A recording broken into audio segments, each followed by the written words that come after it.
para romo yang saya hormati, para basaka, basika, saudara-saudara semua yang saya hormati.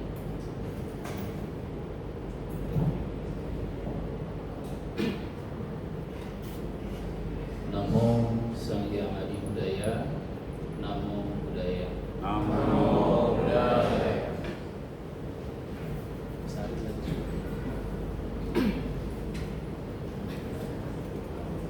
Saudara-saudara semua yang saya hormati, semoga saudara-saudara semua selalu sehat dan bahagia, bebas dari penderitaan, bebas dari kebencian, bebas dari penyakit, dan bebas dari segala macam kesulitan, duka cita, serta mara bahaya. Saudara-saudara semua yang saya hormati, dalam kesempatan yang baik ini, dalam kesempatan yang berbahagia ini, kita akan melanjutkan kembali ya, pembabaran Dhamma dan pembelajaran Dhamma, yang mana pada hari ini kita akan lanjutkan. Pada hari ini adalah lanjutan dari tema sebelumnya ya, minggu sebelumnya, yaitu tentang hukum karma ya, yaitu tentang kesuksesan dan kegagalan di dalam hidup ya. Nah, ini adalah lanjutan dari apa yang sudah kita bahas pada hari Minggu yang lalu, dan mudah-mudahan ya, Bapak Ibu, saudara-saudara semua yang ada di sini minggu lalu sudah pernah ini ya, mendengar. Nah, jadi sebagaimana yang Romo sampaikan, hari ini adalah bagian kedua, yaitu tentang kesuksesan dan kegagalan di dalam hidup sebagai bagian dari hukum karma ya. Karena pada hari Minggu yang lalu materi ini tidak habis ya, maka pada hari ini kita lanjutkan kembali. Jadi Bapak Ibu, saudara-saudara semua, di pertemuan hari Minggu yang lalu kita sudah membahas bahwa, mungkin Bapak Ibu ada yang masih ingat ya, bahwa rumus dari hukum karma ini yaitu kalau Anda sukses, maka karma-karma baik Anda akan terus-menerus bermunculan satu demi satu. Karma-karma baik kita punya kesempatan terus-menerus berbuah, sedangkan karma buruk Anda akan menjadi lumpuh dan tidak punya kesempatan untuk berbuah. Dan sebaliknya, kalau Anda gagal di dalam kehidupan, maka itu adalah kesempatan bagi karma-karma buruk untuk terus-menerus berbuah satu demi satu, dan karma baik akan menjadi lumpuh. Nah, Anda tahu ya, pada minggu yang lalu saya sudah sampaikan bahwa ada 4 jenis kesuksesan yang dapat menumbuh suburkan karma-karma kita yang baik, dan ada 4 jenis kegagalan yang dapat menumbuh suburkan karma-karma kita yang buruk. Nah, keempat jenis kesuksesan itu adalah, pertama yang sudah saya sampaikan pada minggu yang lalu, yaitu kesuksesan tujuan kelahiran ya. Jadi prinsipnya adalah kalau makhluk-makhluk terlahir di salah satu dari 4 alam menderita ya, dugati bumi, maka itu artinya mereka gagal di dalam tujuan kelahiran. Sedangkan kalau makhluk-makhluk yang terlahir di 7 alam sugati bumi ya, manusia dan 6 dewa, itu artinya mereka sukses di dalam tujuan kelahiran. Nah, kesuksesan dan kegagalan pertama ini sudah kita bahas pada minggu yang lalu, maka pada hari ini kita akan membahas kembali lanjutannya, yaitu kesuksesan yang kedua, ketiga, dan keempat, ya. Jadi kesuksesan yang kedua setelah kesuksesan tujuan kelahiran adalah kesuksesan waktu. Yang ketiga adalah kesuksesan penampilan, dan yang keempat adalah kesuksesan cara. Jadi 4 jenis kesuksesan ini, saudara-saudara semua, akan menumbuh suburkan karma-karma kita yang baik. Lalu sebaliknya kegagalan juga demikian, ya. Di minggu yang lalu kita juga sudah bahas tentang kegagalan tujuan kelahiran, yaitu lahir di salah satu dari 4 alam menderita, ya, alam neraka, alam peta, asura, dan lahir sebagai binatang. Itu artinya makhluk itu gagal di dalam tujuan kelahiran. Nah, yang kedua juga sama, kegagalan waktu, kegagalan penampilan yang ketiga, dan yang keempat adalah kegagalan cara. 4 jenis kegagalan ini akan menumbuh suburkan karma-karma kita yang buruk. Ya, jadi akibat karma buruk akan terus-menerus berbuah satu demi satu, sementara karma-karma baiknya tidak punya kesempatan untuk berbuah atau menjadi lumpuh. Ya. Nah, baik, kita lanjutkan yang kedua, yaitu kesuksesan waktu. Ya, jadi kalau saudara-saudara semua lahir sebagai manusia itu sudah sukses di dalam tujuan kelahiran. Ditambah lagi kalau saudara-saudara semua lahir sebagai manusia dan sukses di dalam waktu. Nah, ada 3 pengertian sukses di dalam waktu di sini, Bapak Ibu, ya, saudara-saudara semua. Nah, di dalam penjelasan Sang Buddha, kesuksesan waktu yang pertama itu adalah ketika makhluk-makhluk lahir saat bumi ini baru terbentuk, ya. Mudah-mudahan saudara-saudara semua pernah baca bagaimana penjelasan Sang Buddha tentang proses terbentuknya bumi dalam Aganya Sutta, dalam Cakkawati Sihananda Sutta ada. Jadi makhluk-makhluk yang terlahir saat bumi ini baru terbentuk, Bapak Ibu, itu disebut sukses di dalam kelahiran. Karena sebagaimana yang dijelaskan oleh Sang Buddha di dalam Aganya Sutta, saat bumi ini baru terbentuk dan saat makhluk-makhluk sudah mulai ada yang berdiam di bumi, kehidupan begitu mudah, Bapak Ibu, ya. Pada saat bumi ini terbentuk, makhluk-makhluk yang lahir di bumi ini kehidupan mereka begitu mudah, ya. Bahkan mereka menginginkan sesuatu tinggal berpikir saja, Bapak Ibu. Bapak Ibu tinggal berpikir saya mau makan enak, makanan enak sudah tercipta oleh pikiran, ya. Itu begitu mudahnya kehidupan pada zaman saat bumi ini terbentuk. Maka makhluk-makhluk yang lahir pada waktu itu disebut sukses di dalam waktu, ya. Jadi di dalam Aganya Sutta maupun di Cakkawati Sihananda Sutta itu, jadi makhluk-makhluk itu lahir bukan seperti kayak kita sekarang, ya. Bentuk mereka belum sekompleks kayak sekarang, karena kan makhluk-makhluk yang mendiami bumi saat bumi terbentuk kan mengalami proses yang disebut evolusi. Evolusi itu mereka lahir dari bentuk yang paling sederhana sampai bentuk yang paling kompleks kayak sekarang ini. Nah, di zaman bumi ini baru terbentuk, makhluk-makhluk yang lahir waktu itu rata-rata mereka datang dari alam abasara, alam dewa, ya. Sehingga mereka bisa menciptakan sesuatu hanya dengan berpikir, tidak perlu berusaha, tidak perlu bekerja, saudara-saudara semua, ya. Kayak misalnya sebagai contoh, mereka berpikir, wah ecek KFC secara spontan sudah langsung ada. Enak hidup seperti itu, saudara-saudara semua. Kita hanya tinggal berpikir saja loh, ya. Seperti misalnya mungkin Willy lahir pada waktu itu dia berpikir, wah ecek bakso itu langsung ada. Ya, Willy enak gak? Lahir pada zaman itu enak, ya. Begitu mudahnya kehidupan. Bahkan ketika proses berikutnya, saudara-saudara semua, dikatakan di dalam Aganya Sutta itu, beras, padi itu nggak perlu dipanen, nggak perlu ditanam, nggak perlu dimasak, dia langsung masak dari pohonnya, loh. Ya, nanti supaya lebih jelasnya silakan baca salah satu sutta namanya Aganya Sutta, ya. Karena banyak umat Buddha juga sering bertanya ke Bante, siapa manusia pertama, bagaimana proses terbentuknya bumi. Nah, itu dijelaskan oleh Sang Buddha di dalam Aganya Sutta atau di dalam Cakkawati Sihanada Sutta. Ya.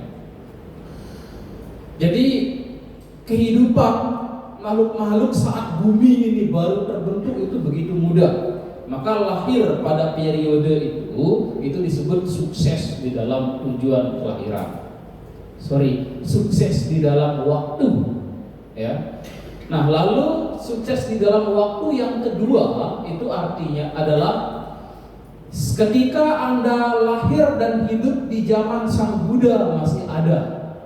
Ya, jadi ketika kita lahir dan hidup pada saat masa Buddha Gautama masih ada atau Buddha-Buddha yang lain, itu kita disebut sukses di dalam waktu. Jadi sekali lagi Bapak Ibu saudara-saudara semua, makhluk-makhluk yang lahir di saat bumi baru terbentuk itu mereka hanya menikmati karma-karma baik mereka. Ya, bukan berarti makhluk-makhluk itu tak punya timbunan karma buruk, mereka punya. Tetapi karena mereka sukses di dalam waktu, karma-karma buruknya menjadi lumpuh, tak punya kesempatan untuk berbuah. Ya. Jadi mereka menikmati kebahagiaan dari mereka lahir sampai mereka mati. Bukan berarti mereka tak punya karma buruk, punya. Ya, tapi karena mereka sukses di dalam waktu, karma buruknya menjadi expired, ya, nggak punya kesempatan untuk berbuah. Nah, lalu yang kedua, lahir dan hidup di zaman Sang Buddha masih ada, masih hidup. Nah, itu disebut dengan sukses di dalam tujuan kelahiran. Kok tujuan kelahiran lagi ya? Sukses di dalam waktu. Ya. Jadi saudara-saudara semua lihat bagaimana orang-orang di zaman Sang Buddha masih hidup yang belajar Dhamma di bawah bimbingan Sang Buddha atau di bawah bimbingan siswa Buddha begitu cepat dan bahkan terlihat begitu mudah mereka mencapai kesucian arahat. Ya, saudara-saudara semua lihat kayak ketika Biku Kondana mendengarkan Dhamma dari Sang Buddha, dia hanya dengar beberapa kalimat saja dia sudah tercerahkan menjadi sotapanna, saudara-saudara semua. Ya, lalu siapa lagi? Anggulimala, tahu ya? Pernah dengar cerita Anggulimala? Ya, Anggulimala itu telah membunuh berapa orang? 999 orang, ya. Itu betapa berat karma buruk, tapi dia bisa jadi arahat.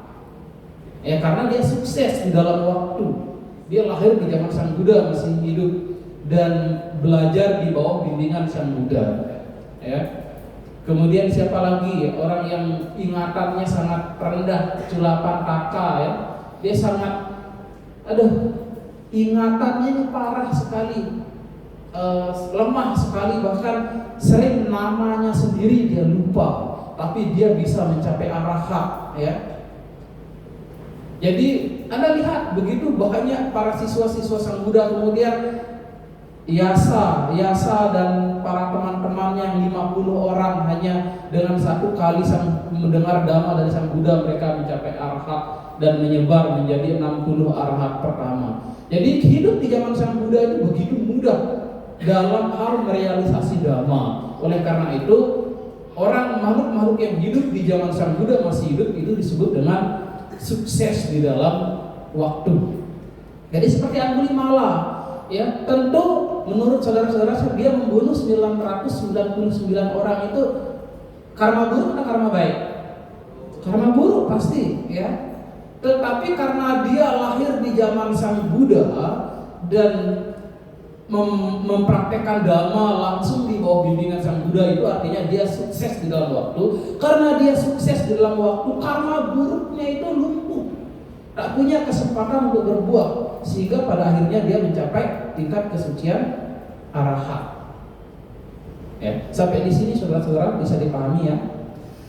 Lalu yang ketiga, kesuksesan waktu yang ketiga itu artinya ketika kita lahir dan hidup di saat pemerintah berlaku adil, berlaku lurus, dan peduli terhadap rakyatnya, peduli terhadap kesejahteraan dan kebahagiaan rakyatnya. Ya. Jadi di zaman Sang Buddha banyak sekali cerita-cerita tentang raja-raja yang baik, ya, yang berperilaku sesuai dengan dhamma, lalu kemudian rakyatnya menjadi sejahtera, rakyatnya menjadi bahagia dan sebagainya. Jadi kalau Anda lahir pada saat pemerintah atau penguasa atau pemimpin kita berlaku baik, berlaku lurus, peduli terhadap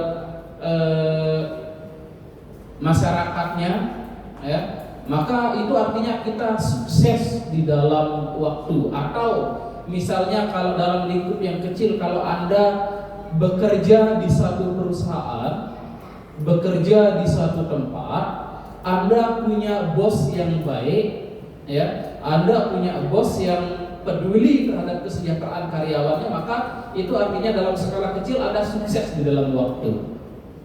Ya. Anda lihat negara-negara di mana pemerintahnya berlaku lurus, berlaku baik, ya, rakyatnya rata-rata bahagia. Contohnya di mana? Singapura boleh? Boleh Singapura ya? Tingkat rata-rata kebahagiaan orang Singapura dengan orang kita itu mana lebih ini? Ya tidak ada tolak ukur sih ya. Tapi dari penjelasan ini bahwa ketika pemerintah berlaku adil, berlaku lurus, ya, pemerintah menjalankan pemerintahannya dengan baik, peduli terhadap kesejahteraan masyarakatnya, maka orang-orang yang tinggal di negara dengan pemimpin yang baik seperti itu disebut dengan sukses di dalam waktu. Sampai di sini bisa dipahami ya. Nah, jadi kalau orang-orang yang lahir di saat bumi ini baru terbentuk, orang-orang yang makhluk-makhluk yang lahir sebagai manusia saat zaman Sang Buddha masih ada, ya. Bahkan binatang yang lahir pada zaman Buddha itu disebut sukses di dalam waktu, saudara-saudara semua, ya. Bahkan di zaman Sang Buddha, binatang itu bisa bisa apa? Bisa mencapai kelahiran yang baik. Contohnya seperti apa? Pernah dengar cerita kuda Kataka nggak ya? Nah, saat Pangeran Siddhartha pergi meninggalkan istana, kan dia mengundang kuda Kataka ya. Nah, pada saat itu setelah Semana Gautama pergi ke hutan, dia pulang meninggal ya karena jasanya kuda Kataka. Kemudian dari binatang dia lahir di alam surga tusita, lahir di alam dewa ya. Jadi itu karena sukses di dalam tujuan kelahiran, tetapi tidak semua makhluk yang lahir jadi binatang itu sukses di dalam waktu, ya, sukses di dalam waktu. Nah, saudara-saudara semua, itulah 3 jenis kondisi yang disebut sukses di dalam waktu, yaitu ketika makhluk-makhluk lahir di saat bumi ini baru terbentuk, di mana kehidupan begitu mudah, ya. Segala sesuatu bisa muncul, bisa diciptakan hanya dengan pikiran saja. Ya, tentu itu menurut saudara-saudara semua mudah nggak hidup seperti itu? Mudah nggak? Hanya dengan berpikir, ya. Atau kalau ada yang berpikir saya mau ke Singapura, hanya dengan berpikir sudah tiba-tiba sampai Singapura. Ya. Nah itu.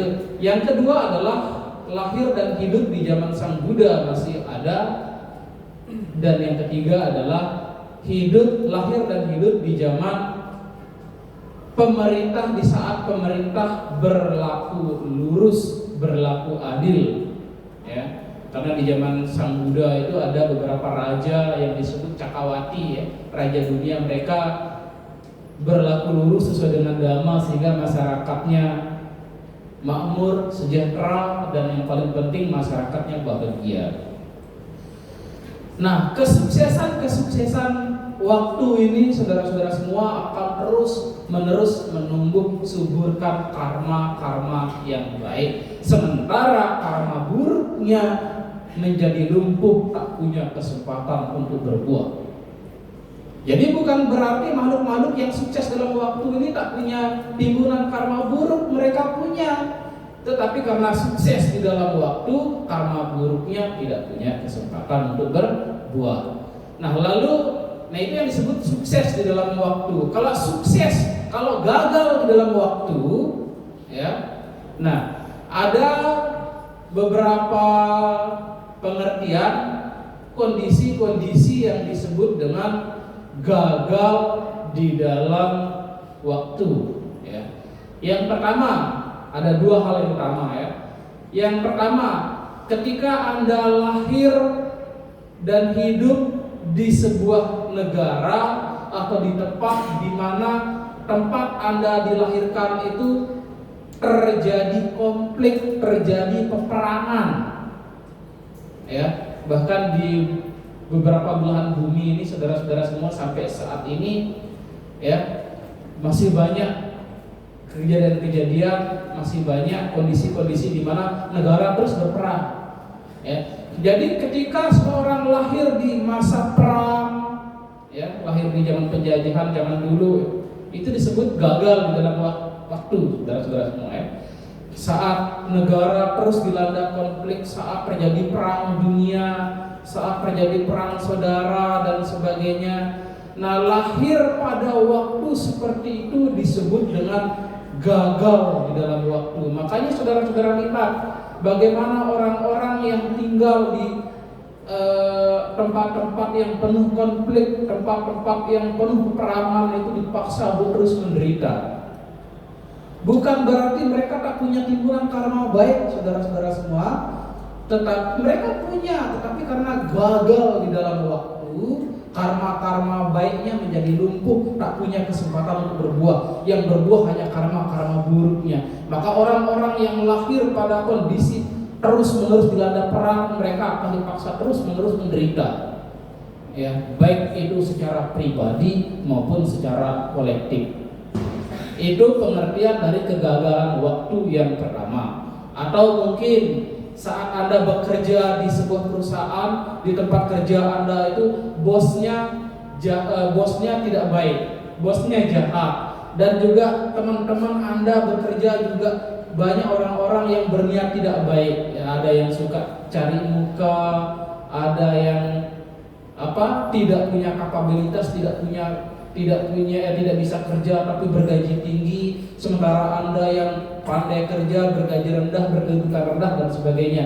Kalau Anda hidup pada kondisi seperti itu artinya Anda gagal di dalam waktu, ya.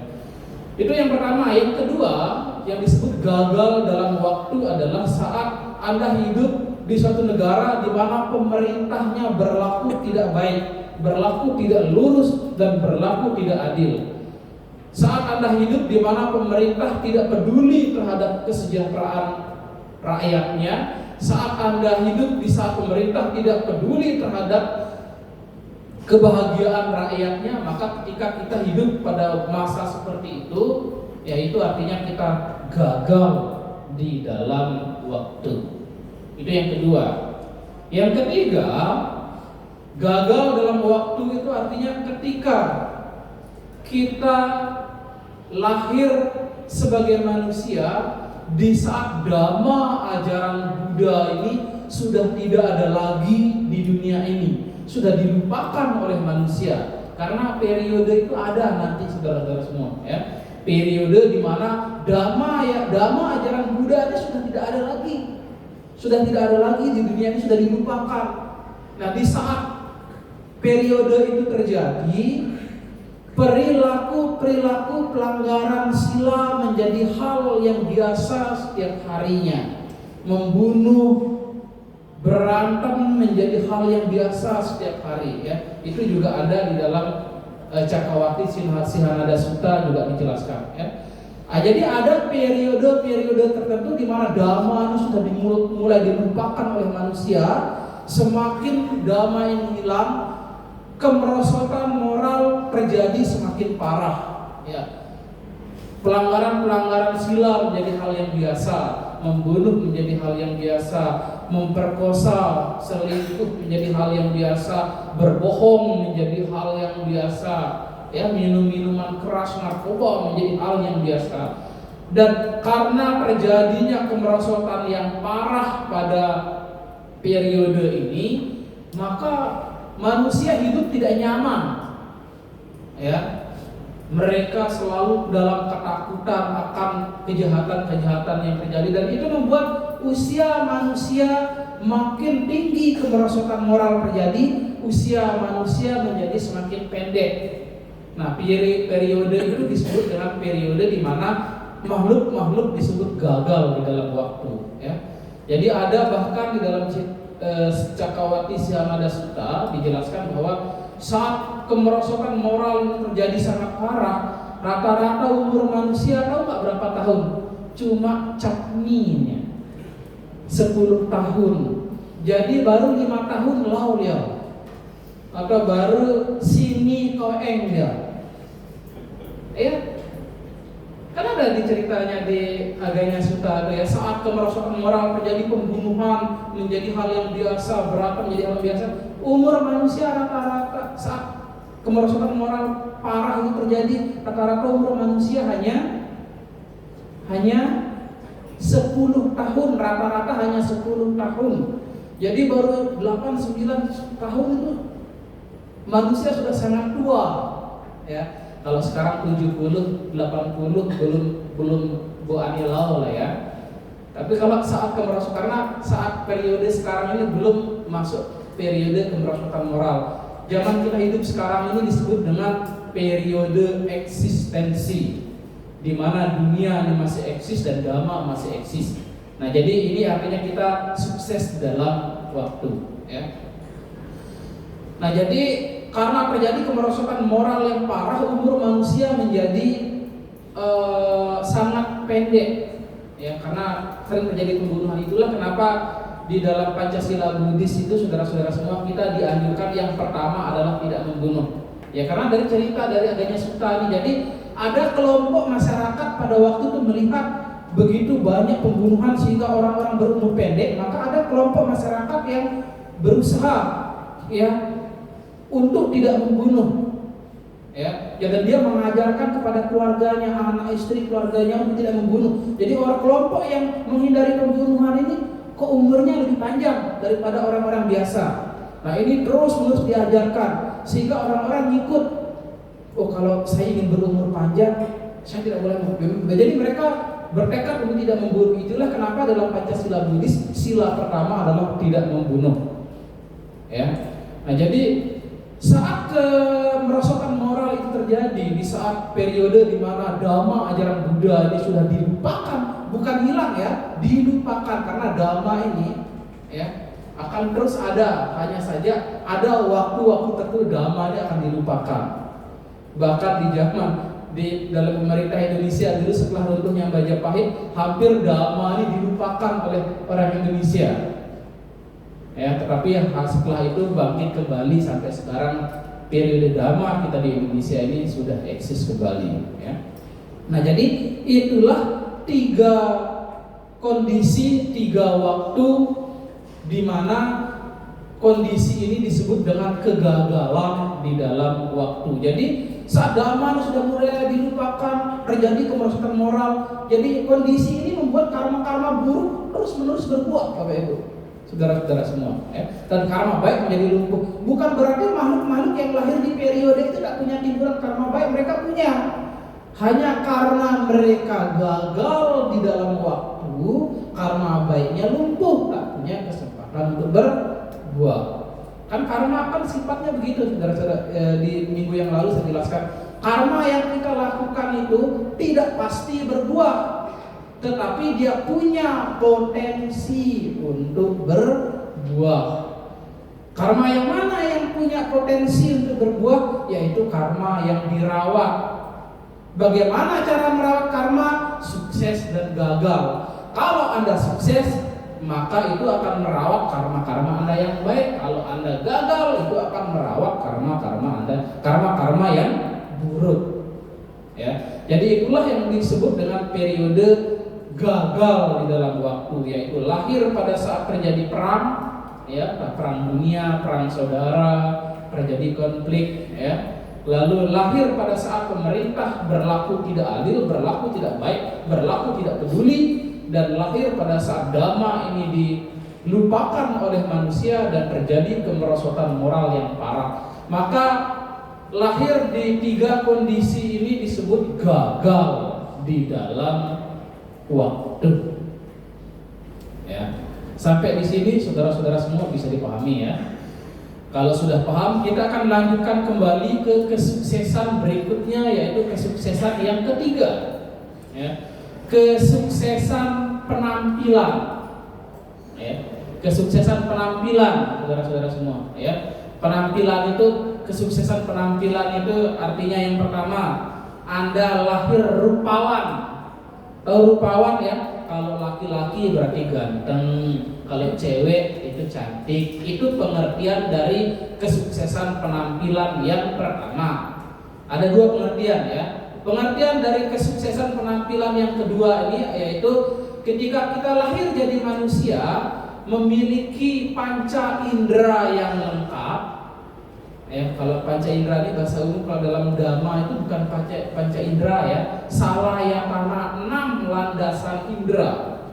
Ya, yaitu lahir memiliki 6 landasan indera yang lengkap dan semuanya berfungsi dengan baik. Karena saudara-saudara semua, tidak semua manusia lahir di bumi ini panca inderanya lengkap dan semuanya berfungsi dengan baik, betul? Ya, ada orang yang lahir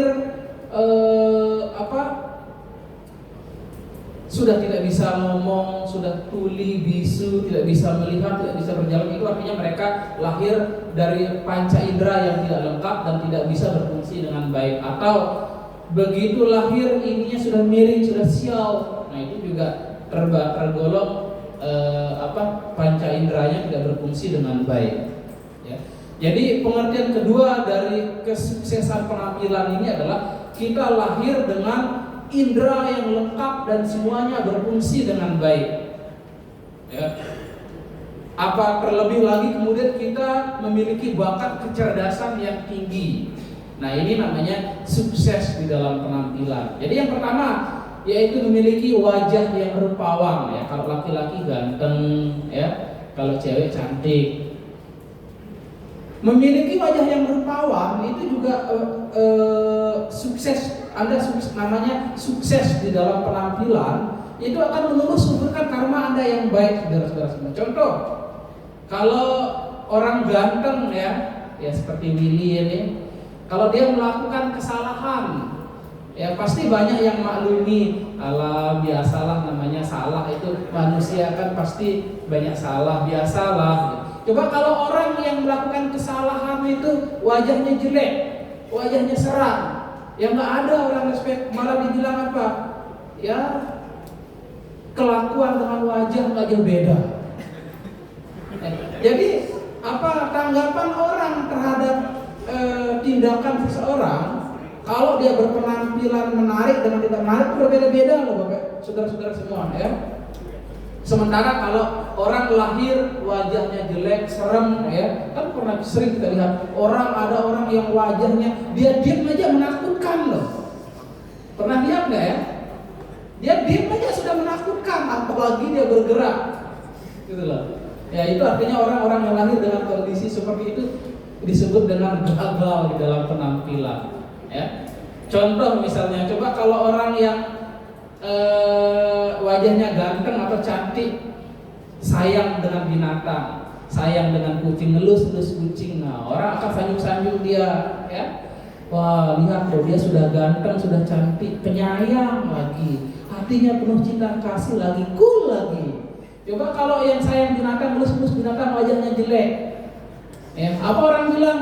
Iyalah sebangsa dia.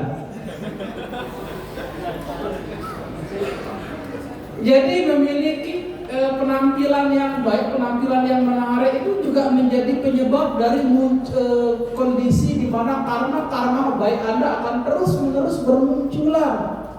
Bahkan ketika Anda kalau berwajah ganteng dan cantik ya, melakukan kesalahan, ada aja yang maklumin. Nggak apa-apalah, tidak ada manusia yang tidak melakukan kesalahan. Ya, no one is perfect. Tapi kalau yang melakukan kesalahan itu orang berwajah jelek, nggak ada orang bilang no one is perfect. Begitu ya.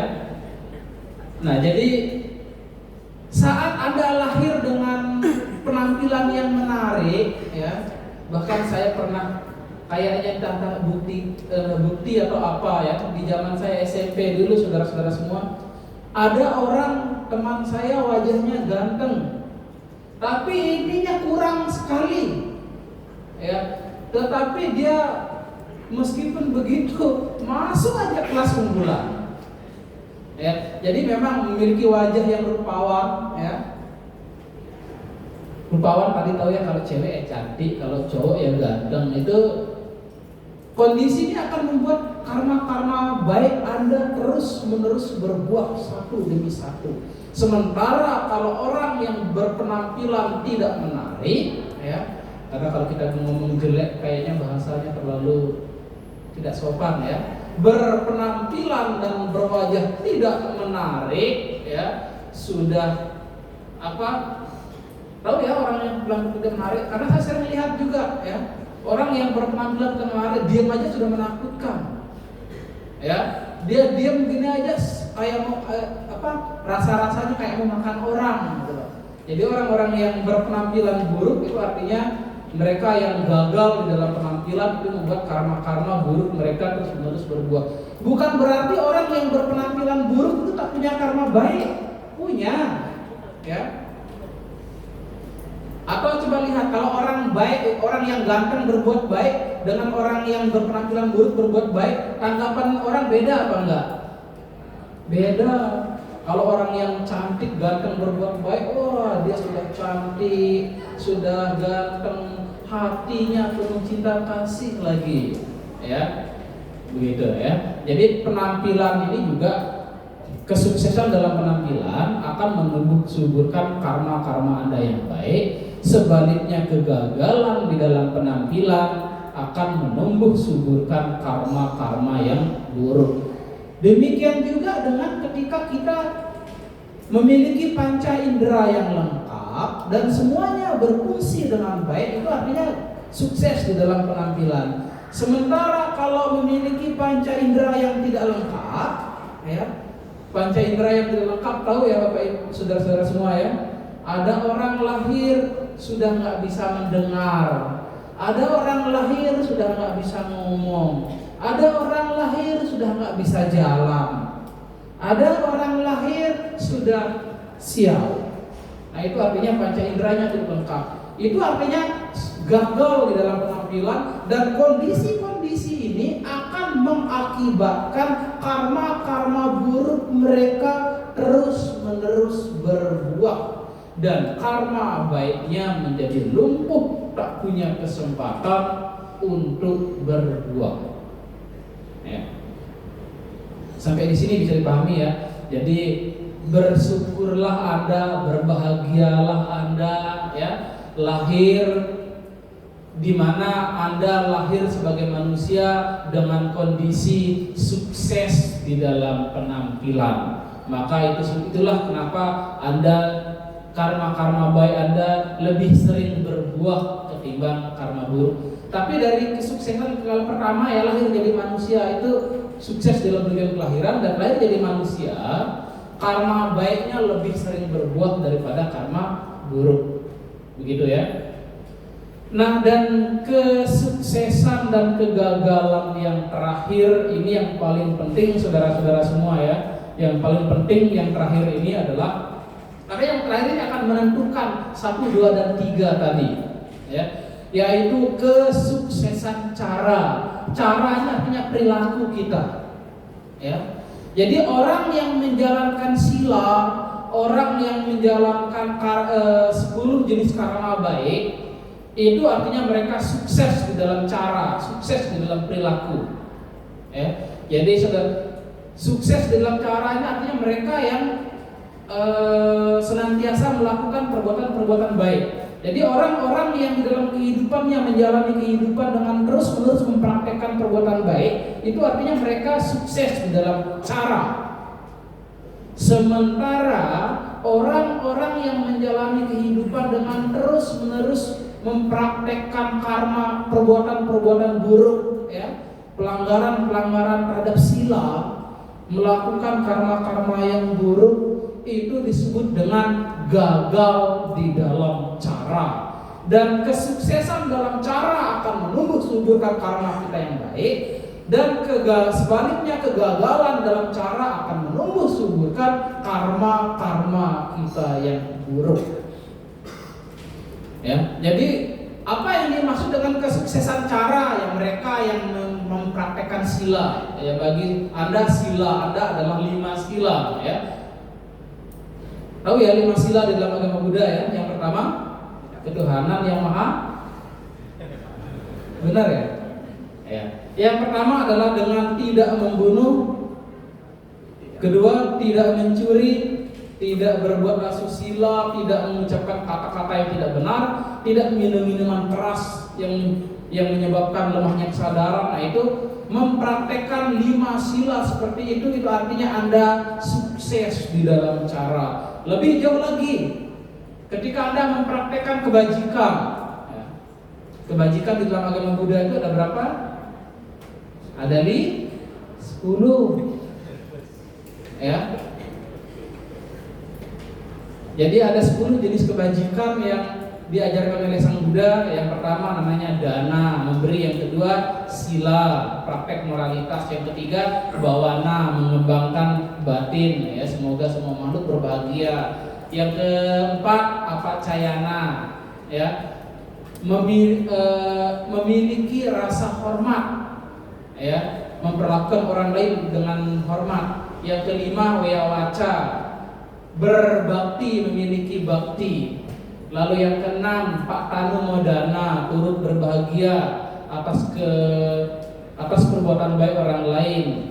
Yang ketujuh pak tidana, melimpahkan jasa kebajikan kepada sanak keluarga yang telah meninggal. Yang ke berapa sekarang?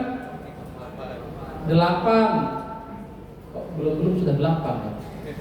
Yang ketujuh sekarang ya. Yang ketujuh itu namanya Dhamma Sawanang. Benar ya, yang ke-8 ya. Yang ke-8 Dhamma Sawanang, mendengarkan Dhamma. Nah, ini kebajikan. Mendengarkan Dhamma itu kebajikan, saudara-saudara semua, ya.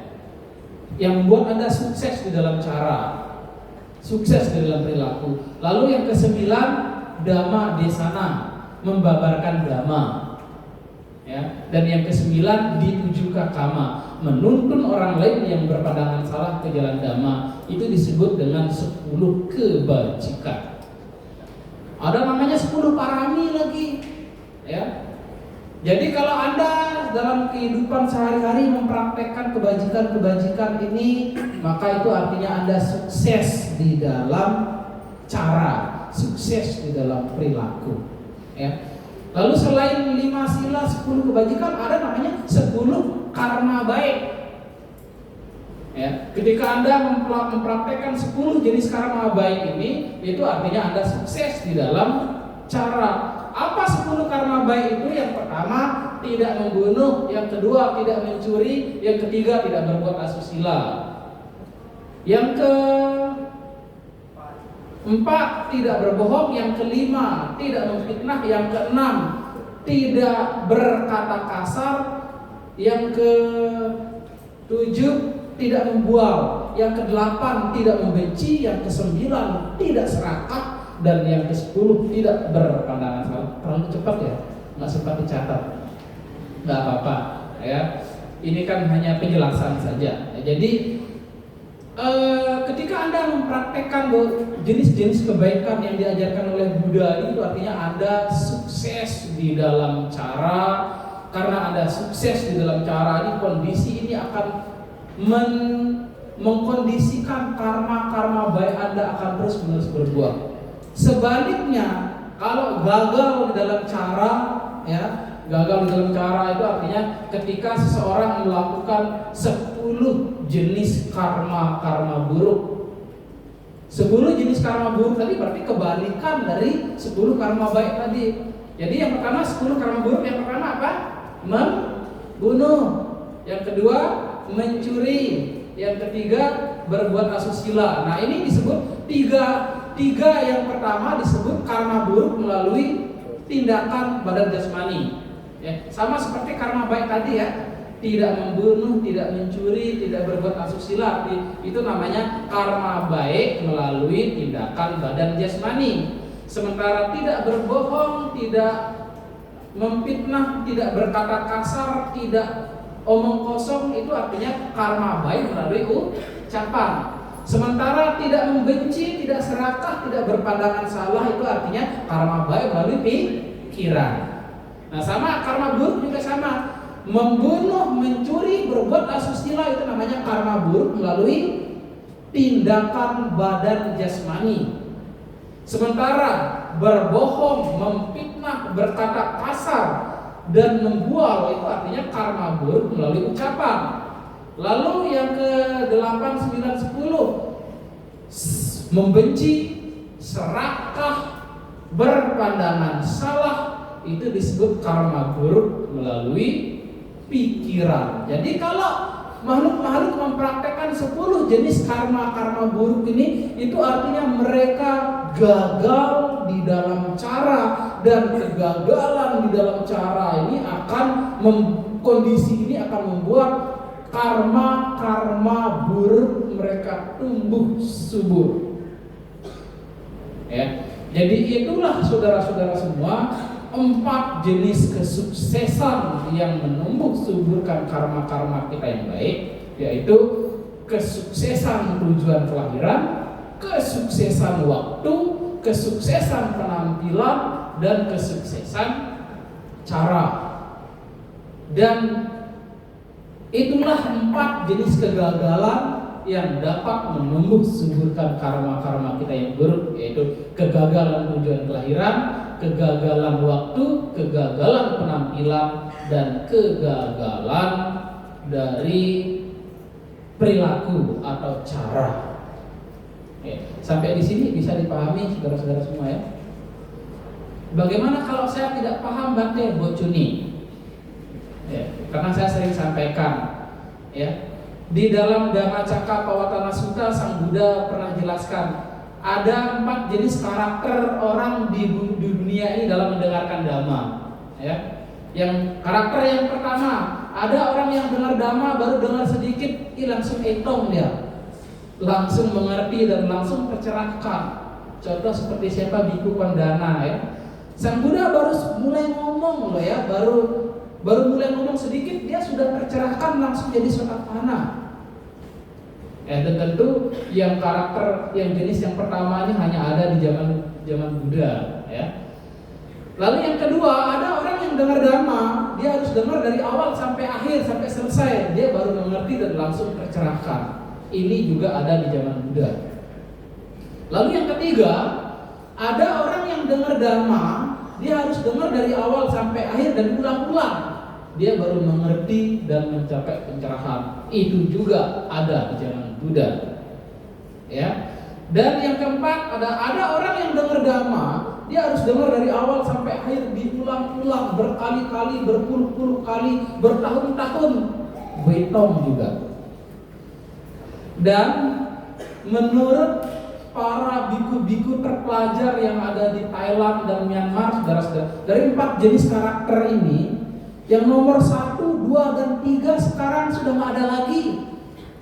Yang ada sisa yang keempat. Itulah sebabnya kenapa kita sering dengar dhamma, hari ini ngerti, besok sudah lupa. Oleh karena itu, kalau hal seperti itu terjadi, bagaimana sikap batin kita? Bocuni, tidak apa-apa. Ya.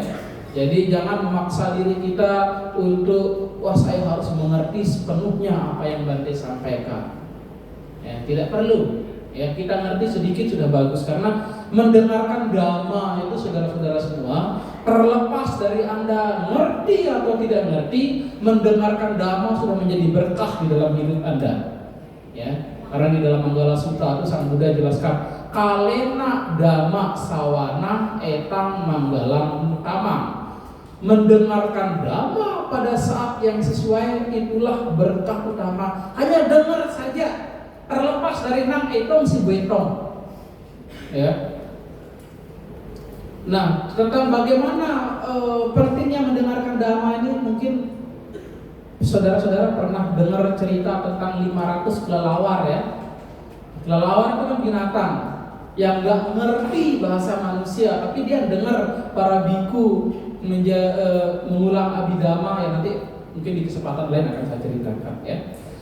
Nah, jadi semoga dengan kebajikan Anda mendengar dhamma pada hari ini, Anda menjadi orang-orang yang sukses di dalam cara, sukses di dalam waktu, sukses di dalam penampilan, dan tentu Anda tahu Anda sudah sukses di dalam tujuan kelahiran. Semoga kondisi-kondisi yang menguntungkan yang Anda peroleh terus menerus bertahan dalam jangka waktu yang lama, dan semoga Anda semua senantiasa sukses, lebih sukses, dan semakin sukses. Sadu. Demikian ya, pesan Dhamma pada hari ini. Kami akhiri Namo Samgyang Adi Budaya, Namo Buddhaya. Namo Buddhaya. Mudah-mudahan pada yang mulia Bhikkhu Wira Soekarno yang sudah memberikan insight Dhamma pada kita semuanya. Semoga apa yang disampaikan bisa